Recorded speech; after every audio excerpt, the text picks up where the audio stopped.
is iMat Studio, and today we're gonna be unboxing the iPhone 13 Pro. We are now opening the box.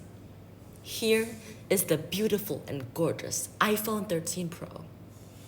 We just have to peel the back paper off. Which should I say the front? The iPhone is a bit bumpy because it's really deep. We're starting the iPhone. Here is the charging wire, which naturally doesn't come with a brick. Here's the SIM ejector tool, and we have some instructions and an Apple sticker, which is only white. The iPhone is now starting up.